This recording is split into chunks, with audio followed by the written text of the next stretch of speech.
revoir pour notre avant-dernière étude biblique, la 23e. Aujourd'hui, nous allons parler du Saint-Esprit. Alors, quel est le rôle du Saint-Esprit? Le Saint-Esprit est-il Dieu? Ce sont des questions que des gens peuvent se poser. Veuillez donc imprimer votre leçon avant de répondre aux questions, mais d'abord prions. Père Céleste, quelle joie de pouvoir nous retrouver ensemble en ta présence. Merci de nous avoir accordé des bénédictions hier et aujourd'hui. Nous prions que le Saint-Esprit nous guide lors de notre étude à son sujet. Illumine-nous, Seigneur, au nom de Jésus-Christ.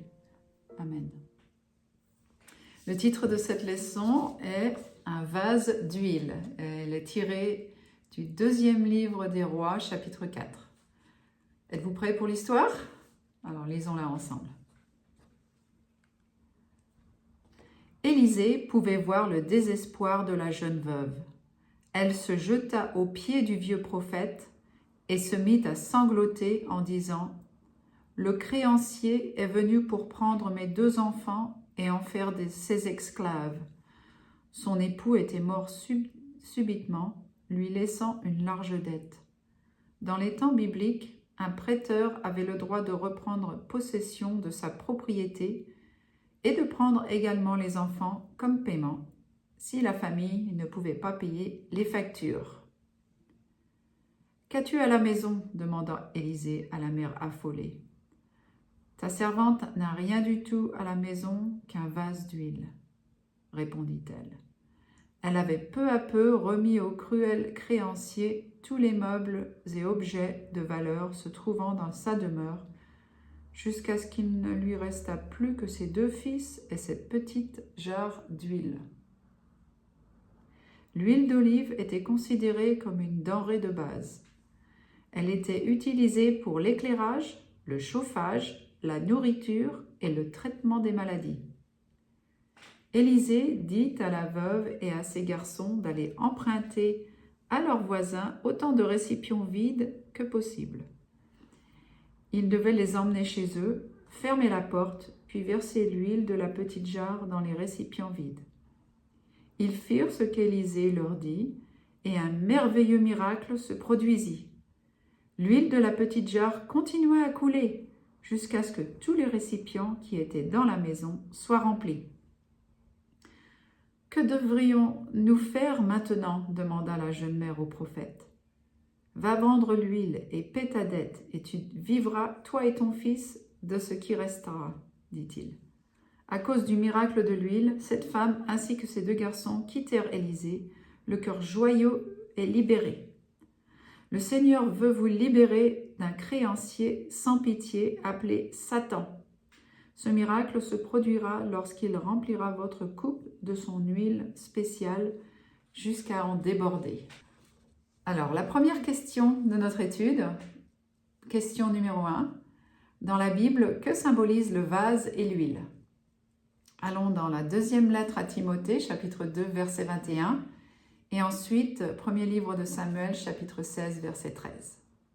Alors, que nous dit la 2e lettre de Timothée à Timothée, chapitre 2, verset 21? Il est écrit « Il sera un vase d'honneur, sanctifié, utile à son maître, propre à toute bonne œuvre. » Et ensuite, le premier livre de Samuel, chapitre 16, verset 13, la Bible nous dit « Samuel prit la corne d'huile et l'oignit au milieu de ses frères.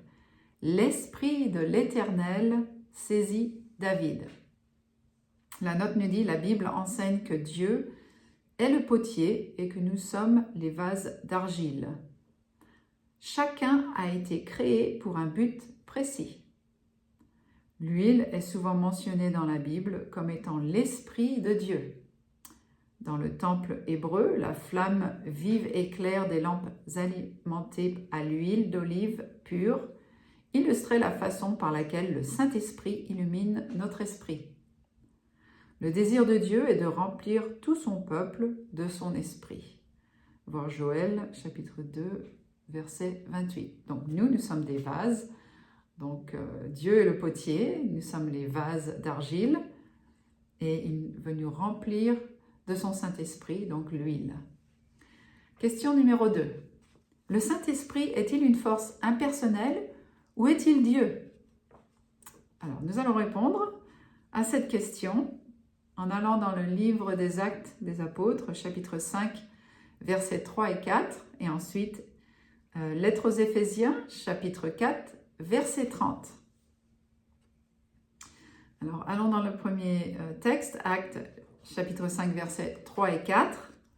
La Bible nous dit, Pierre lui dit, Ananias, pourquoi Satan a-t-il rempli ton cœur au point que tu mentes au Saint-Esprit?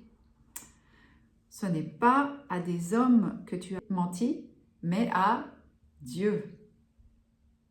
Voilà, ensuite, Lettre aux Éphésiens, chapitre 4, verset 30. Il est écrit « N'attristez pas le Saint-Esprit de Dieu par lequel vous avez été scellés pour le jour de la rédemption. » Donc, le Saint-Esprit est-il une force impersonnelle ou est-il Dieu? C'est le deuxième choix, il est Dieu. Il fait partie donc des trois qui en font qu'un. La note nous dit « L'apôtre Pierre déclara que mentir au Saint-Esprit, c'est aussi mentir à Dieu. » Dieu, donc Jésus et le Saint-Esprit ne font qu'un. Mais en fait, sont trois choses différentes. Mais en même temps, pareil. Je ne sais pas comment l'expliquer. De plus, Jésus nous dit de baptiser au nom du Père, du Fils et du Saint-Esprit. Donc Matthieu chapitre 28, versets 19 et 20. Indiquant ainsi que le Saint-Esprit est la troisième personne de la Trinité. Trinité, non, ce n'est pas exactement le mot que je choisirais, mais je comprends dans ce cas de l'étude française, il n'y a pas d'autre mot pour le mot Godhead, donc la Trinité, c'est la chose la plus proche. Et entièrement égale au Père et au Fils. La Bible déclare aussi que nous pouvons attrister l'Esprit, ce qui signifie qu'il a des émotions. Il n'est pas simplement une force impersonnelle. Dans l'Écriture, le Saint-Esprit est appelé le Consolateur, l'Esprit Saint, l'Esprit de vérité, l'Esprit de l'Éternel, les sept esprits de Dieu ou tout simplement l'Esprit. Tous ces titres dénotent l'existence d'une personnalité. Donc voilà, si on fait mal au Saint-Esprit, on fait mal à Dieu. Parce que le Saint-Esprit, Dieu, Jésus sont les mêmes, mais en même temps différents. Question numéro 3. Quelle est la première fonction du Saint-Esprit? Alors, allons dans le livre de Jean, dans l'Évangile, selon Saint Jean, chapitre 16, verset 13, et ensuite chapitre 14, verset 26. Alors, dans Jean, chapitre 16, verset 13, la Bible nous dit « Quand le Consolateur sera venu, l'Esprit de vérité, il vous conduira dans toute la vérité. Il vous annoncera les choses à venir. » Et ensuite, dans le 14e chapitre, verset 26, il est écrit « Mais le Consolateur, l'Esprit Saint, que le Père enverra en mon nom, vous enseignera toutes choses et vous rappellera tout ce que je vous ai dit. » Donc, quelle est la première fonction du Saint-Esprit? De nous conduire vers la vérité, nous enseigner. Voilà. La note nous dit « Jésus nous a promis d'être toujours avec nous. » Et c'est par la personne du Saint-Esprit qu'il est avec nous et en nous. Ben oui, parce qu'avant, Jésus était sur terre, mais il pouvait voir une personne à la fois. Et quand il est monté au ciel, pour aller dans le sanctuaire céleste, eh ben, il nous a donné à la place, remplacé sa présence par le Saint-Esprit qui peut être partout, à n'importe quel endroit, à n'importe quel moment, dans n'importe quelle personne. Donc, il est partout en même temps. Donc ça aide pour nous les chrétiens de savoir qu'on n'a pas à attendre. Si on veut parler à Jésus, on peut lui parler directement au Saint-Esprit, et donc qui transmettra notre prière ou notre demande directement au ciel à Jésus. Voilà, donc il est toujours avec nous. Question numéro 4. Quel est le seul péché qui ne puisse être pardonné? Ben oui, il y a un péché qui ne peut pas être pardonné. Et ça, il faut faire très attention. Et des fois, ça met un petit peu de temps et des fois, c'est assez rapide. Matthieu, chapitre 12, verset 32, nous donne la réponse. Matthieu, chapitre 12, verset 32. La Bible nous dit « Mais quiconque parlera contre le Saint-Esprit, il ne lui sera pardonné ni dans ce siècle, ni dans le siècle à venir. » Voilà. Donc le blasphème contre le Saint-Esprit. Le blasphème contre le Saint-Esprit, la note nous dit, ne se résume pas à une seule offense, heureusement. Mais ça ne veut pas dire qu'il faut en profiter, justement. Mais se définit par une résistance progressive à la vérité, résultant ainsi en un rejet final de la volonté de Dieu. Voir Hébreux, chapitre 10, versets 26 et 27. La conscience d'une personne s'endurcit lorsqu'elle néglige continuellement les impressions du Saint-Esprit et s'oppose à lui, jusqu'au moment où elle n'entend plus sa voix. En conséquence, la personne qui craint d'avoir commis le péché impardonnable ne l'a probablement pas commis.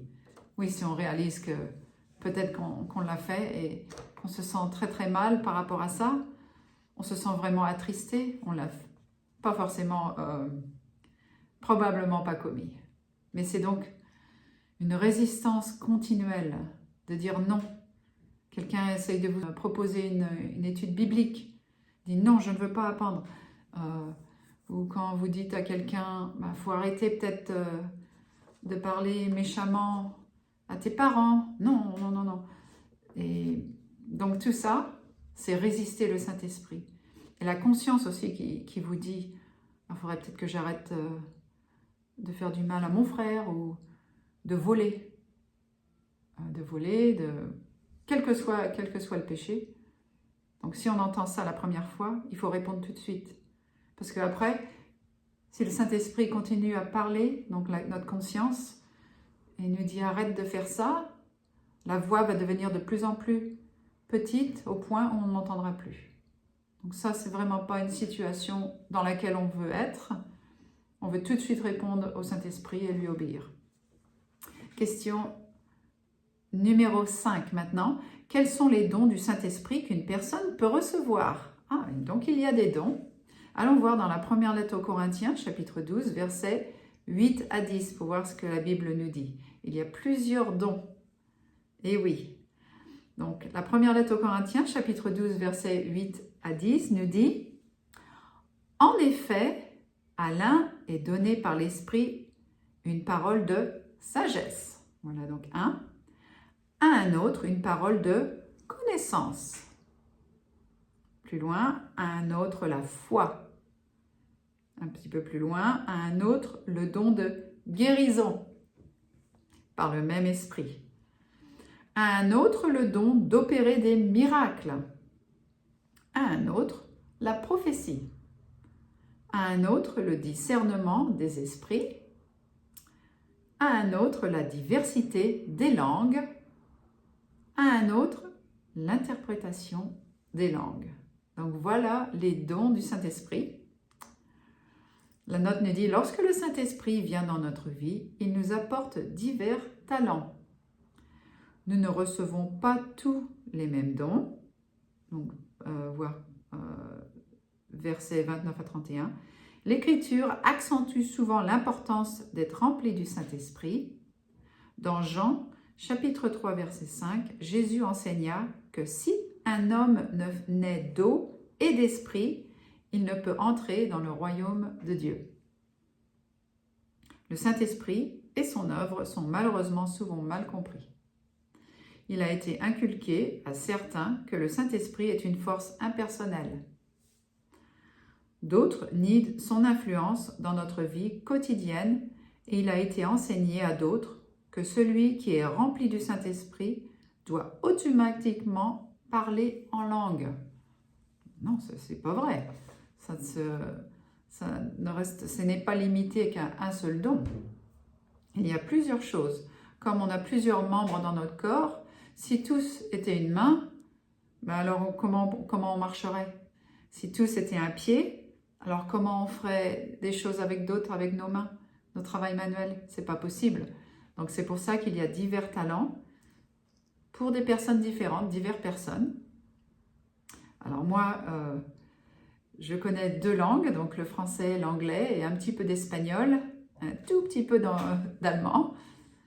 Donc c'est pour ça que le don du Saint-Esprit qui m'a été donné, je l'utilise pour justement le travail de Dieu, pour faire sa volonté, en faisant des études bibliques en français et aussi en anglais. Et donc voilà, je peux dire que j'ai bien fait en fait d'apprendre des langues étrangères pour pouvoir justement, je ne le savais pas à l'époque, quand j'avais 12-13 ans, que j'allais utiliser justement mes langues étrangères pour faire avancer le travail, les œuvres spirituelles, le travail de Dieu pour qu'il revienne plus rapidement. Voilà, donc question numéro 6 maintenant. Quel est le don spirituel qui fut l'objet de controverses dans l'église corinthienne? Alors on reste dans la première lettre aux Corinthiens, ce coup-ci chapitre 14, et regardons versets 1 et 2. Il est écrit « Aspirez aussi au don spirituel, mais surtout à celui de la prophétie. En effet, celui qui parle en langue ne parle pas aux hommes, mais à Dieu. » Donc la note nous dit « Tout comme au premier jour de l'Église chrétienne, le don des langues est de nouveau un sujet de confusion et de controverse.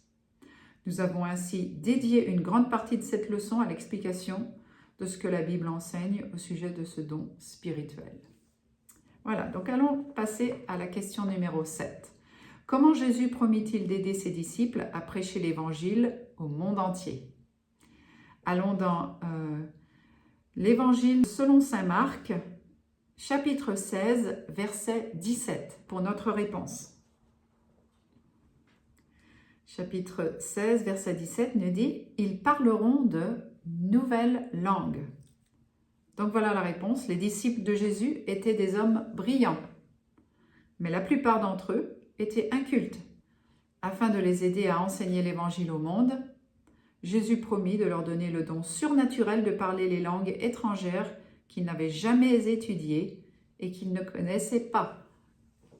Donc c'est vraiment un don miraculeux, supernaturel, parce qu'ils ne connaissent pas les langues. Moi, au moins, je les connaissais. Mais c'est vrai que, bon, moi, je considère ça comme un don. Et plutôt que de l'utiliser pour des choses moins bonnes, je veux utiliser ce don de langues étrangères pour faire avancer le travail de Dieu et pour prêcher la bonne nouvelle.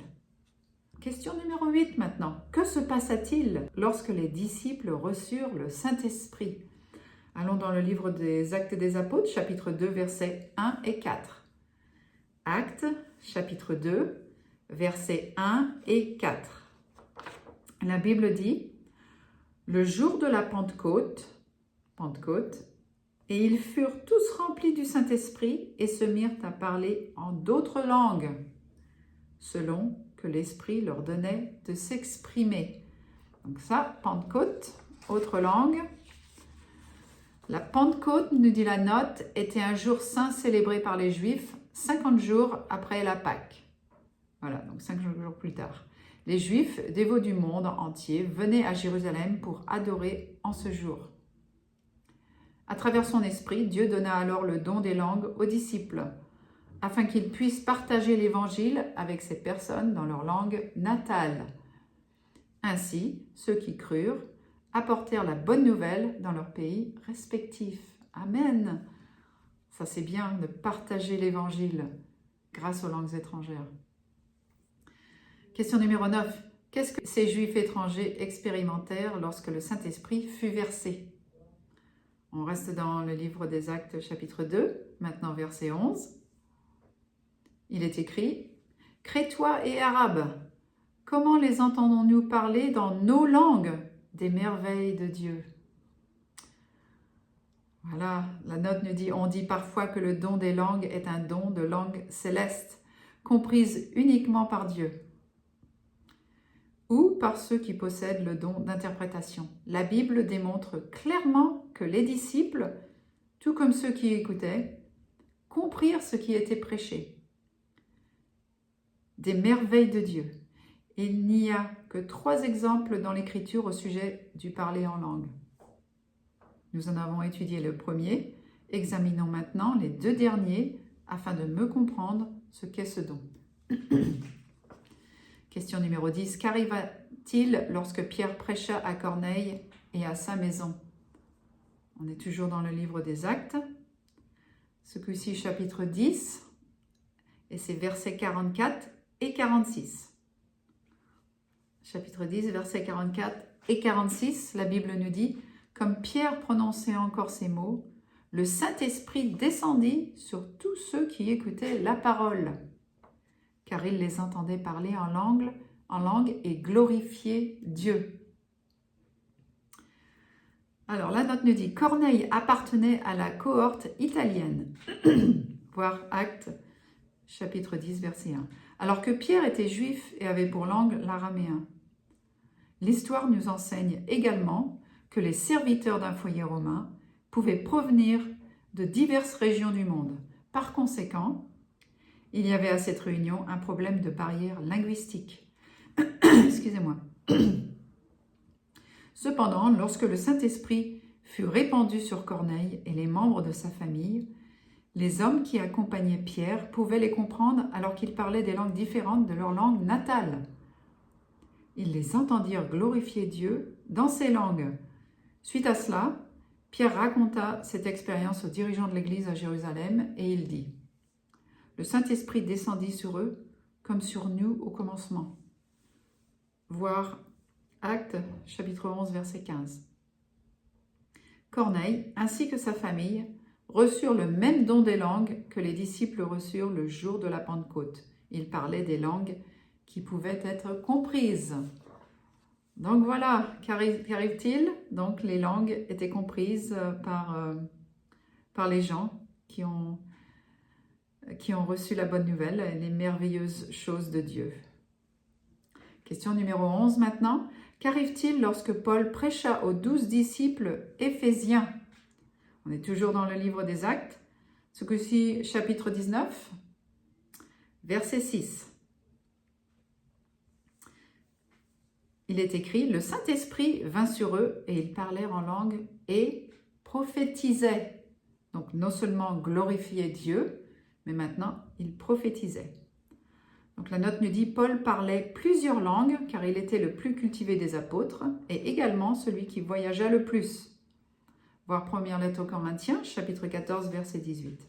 Lorsque le Saint-Esprit se répandit sur ces 12 hommes d'Éphèse, Paul et Luc pouvaient les comprendre alors qu'ils prophétisaient dans des langues qui leur étaient inconnues. Voilà, donc c'est un miracle des langues étrangères. Ils prophétisaient et les autres comprenaient. Et avant ça, glorifier Dieu. Question numéro 12 maintenant. Que dit la Bible au sujet du parler en langue qui ne peut être compris? Voilà, parce qu'il y a des églises où ils parlent disent du charabia, j'appelle ça. On ne comprend rien du tout, mais apparemment, les membres de cette église sont remplis du Saint-Esprit. Alors nous allons voir dans la première lettre aux Corinthiens, dans 2 endroits, chapitre 14, verset 9 et ensuite verset 19. Première lettre aux Corinthiens, chapitre 14, verset 9 nous dit « De même, vous, si par la langue vous ne donnez pas une parole distincte, comment saura-t-on ce que vous dites ?» Pour qu'il y ait une interprétation des langues, il faut que ces langues-là soient comprises. Comme nous disait un des dons du Saint-Esprit dans le chapitre 12 du même livre, non seulement les langues, mais aussi les interprétations des langues. Donc si ce n'est pas distinct, comment peut-on comprendre? Ça c'est sûr. Et maintenant, verset 19, « J'aime mieux dire 5 paroles avec mon intelligence afin d'instruire aussi les autres que de 10 000 paroles en langue. Alors Paul expliqua à plusieurs reprises que le but du parler en langue est de communiquer ou d'enseigner la vérité. Les membres de l'église de Corinthe étaient de diverses nationalités et parfois il y avait confusion au moment du culte lorsque les membres priaient, témoignaient et prêchaient en des langues étrangères à celles de ceux présents. C'est la raison pour laquelle Paul leur demanda de faire silence s'ils parlaient une langue étrangère à celle de la majorité et s'il n'y avait pas d'interprète. Première lettre aux Corinthiens, chapitre 14, verset 28. La Bible nous enseigne que nous ne devrions pas parler ou prier en une langue que les personnes présentes ne peuvent comprendre. S'il y a un interprète et il ne peut pas interpréter, ça veut dire que ce n'est pas une langue du Saint-Esprit.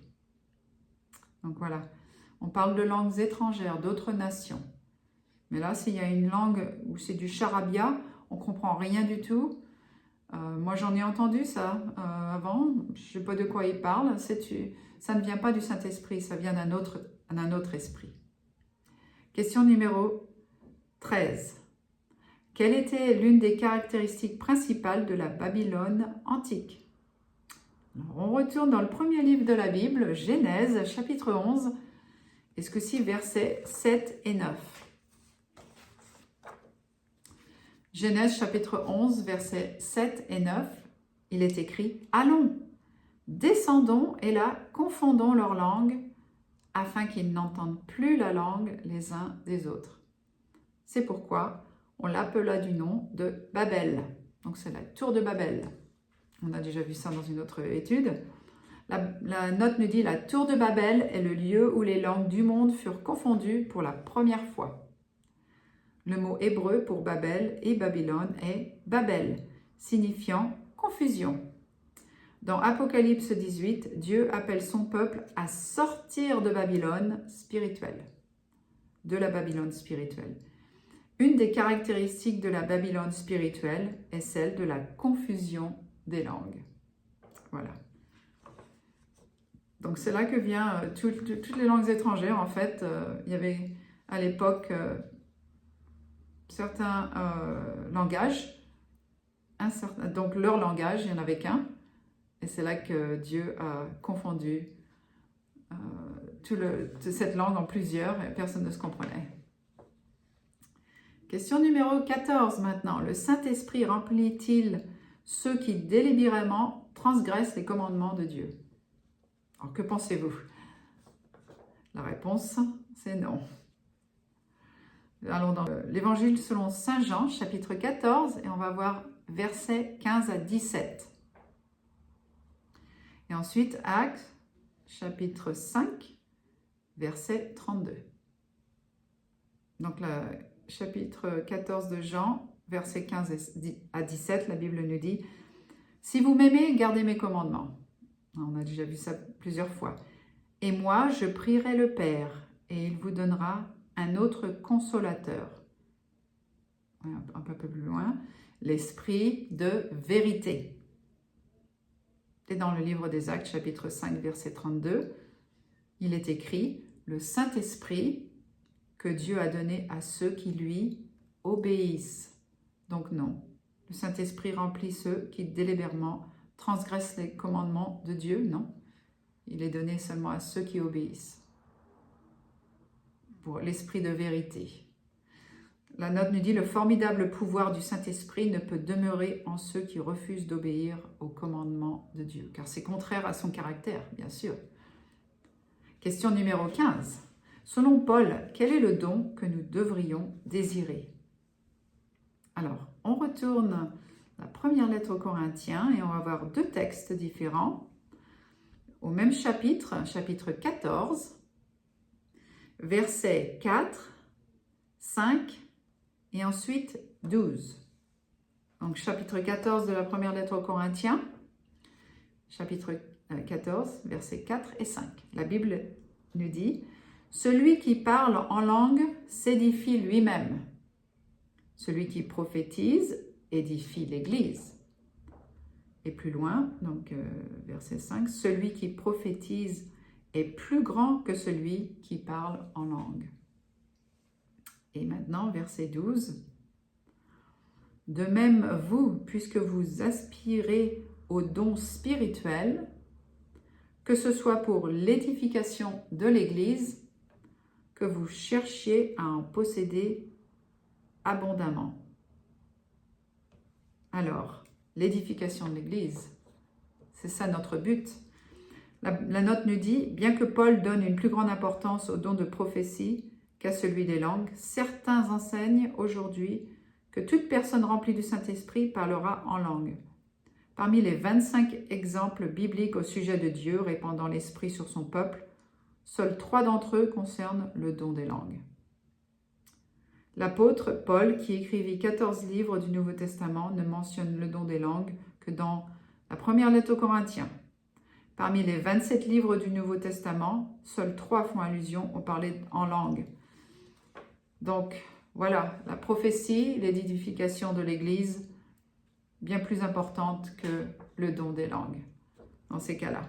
Parler en langue, c'est-à-dire. Le don des langues est bon, mais parler en langue des choses qu'on ne comprend pas ou des choses qu'on comprend, ce n'est pas une priorité. La priorité, c'est l'édification de l'Église, la prophétie, pour emmener les gens vers la vérité. Question numéro 16 maintenant. On arrive bientôt à la fin, on approche. Encore 2 questions après celle-ci. Quelle est la raison principale pour laquelle Dieu nous remplit de son Saint-Esprit? Alors, on retourne dans le livre des Actes, chapitre 1 et chapitre 4. Donc, le premier texte, ça sera chapitre 1, verset 8, et ensuite chapitre 4, verset 31. Alors, chapitre 1, verset 8. La Bible nous dit, « Mais vous recevrez une puissance, le Saint-Esprit survenant sur vous, et vous serez mes témoins. » Amen. Et chapitre 4, verset 31, il est écrit, « Ils furent tous remplis du Saint-Esprit, et ils annonçaient la parole de Dieu avec assurance. » Donc, Dieu nous remplit de son Saint-Esprit afin de nous donner la puissance des témoignages. Amen. Oui, le témoignage est très puissant en parlant de puissance. Avoir un témoignage personnel et le témoignage de Jésus, en plus de notre vie spirituelle, donc ça a une très grande influence sur les gens. On peut voir tout de suite si vous êtes rempli du Saint-Esprit par les mots que vous sortez et par votre persuasion spirituelle. Que quand les gens vous écoutent, ils sont convaincus. Question numéro 17. Est-il possible de savoir si une personne a été remplie ou non du Saint-Esprit? Alors ça, c'est un passage de la Bible qu'on a vu plusieurs fois. Livre de Matthieu, chapitre 7, 20. Il est dit, c'est donc à leurs fruits que vous les reconnaîtrez. Donc leurs fruits, c'est-à-dire ce qu'ils produisent, le travail qui sort d'eux en aimant Jésus, en lui obéissant, on sera rempli du Saint-Esprit. Et là, le travail qu'on fera sera en parallèle avec le caractère de Jésus. La note nous dit, nous pouvons déterminer si une personne a reçu le baptême du Saint-Esprit, non pas par rapport au don de l'Esprit, mais par les fruits de l'Esprit, qui sont l'amour, la joie, la paix, la patience, la bonté, la bienveillance, la foi, la douceur, la maîtrise de soi. Lettre aux Galates, chapitre 5, versets 22 et 23. Et juste avant, ce sont les fruits qui ne sont pas du Saint-Esprit, qui sont en liste avant versets 22 et 23. Vous pouvez lire ça après l'étude. Notre dernière question, question numéro 18. Comment puis-je recevoir le baptême du Saint-Esprit? Alors, allons dans l'Évangile selon Saint Luc, chapitre 11, verset 13 pour notre réponse. Luc, chapitre 11, verset 13. La Bible nous dit, « Si donc, méchants comme vous l'êtes, vous savez donner de bonnes choses à vos enfants, à combien plus forte raison le Père Céleste donnera-t-il le Saint-Esprit à ceux qui le lui demandent. Voilà. Donc pour le recevoir, c'est vraiment pas compliqué, il faut le demander. La note nous dit, tout comme Jésus qui reçut l'Esprit en abondance, nous pouvons demander à Dieu de remplir nos vases jusqu'à en déborder. Toutefois, nous devons être prêts à ouvrir entièrement notre cœur à son influence. Ah oui. Il y a toujours un petit travail qu'on doit faire, nous. C'est 0,01%. Le travail de Dieu, c'est 99,99%. Et nous, c'est notre décision de choisir de vouloir lui servir, de vouloir l'adorer. Et donc, c'est là qu'on est désireux de demander le Saint-Esprit. Pas pour qu'on l'utilise, mais plutôt pour qu'il nous utilise. Voilà la question d'appel maintenant. On vient de finir notre questionnaire. Jésus attend et est impatient de verser dans votre vie cette précieuse huile du Saint-Esprit. Lui demanderez-vous aujourd'hui de prendre possession de votre esprit et de votre cœur? Alors j'espère que ce sera votre décision, ce sera votre volonté de faire sa volonté et de vouloir être rempli du Saint-Esprit. Car le Saint-Esprit, c'est celui qui nous guide. Il n'y a personne d'autre sur cette terre. C'est soit lui ou en fait Satan qui nous guide. Donc il faut choisir sagement qui doit nous remplir notre cœur pour pouvoir faire la volonté de Dieu. Donc, cette étude était très enrichissante, n'est-ce pas? Vous a-t-elle plu? Alors, moi, j'ai beaucoup apprécié cette leçon. Savoir que le Saint-Esprit joue un rôle aussi crucial dans le salut de l'humanité le rend encore plus exceptionnel. Il est non seulement notre consolateur, mais aussi celui qui nous scelle pour le jour de la rédemption. Prions ensemble. Dieu Tout-Puissant, merci de cette belle étude au sujet du Saint-Esprit et combien il sera primordial à la fin des temps que nous soyons remplis et guidés par ce Saint-Esprit afin d'annoncer avec assurance la seconde venue de Jésus, la bonne nouvelle. Aide-nous à obéir les consignes du Saint-Esprit lorsqu'il nous convainc de faire des changements dans notre vie. Pourquoi? Car ça l'attriste que nous devenons vases d'honneur, sanctifiés, propres à toute bonne œuvre. Au nom de Jésus-Christ, je prie. Amen. J'ai vraiment apprécié votre présence lors de notre étude. J'espère que vous êtes prêts à recevoir la pluie de l'arrière-saison et de vivre une toute nouvelle expérience de la Pentecôte avec le retour imminent de Jésus. En attendant de nous revoir, que Dieu vous garde. À la prochaine.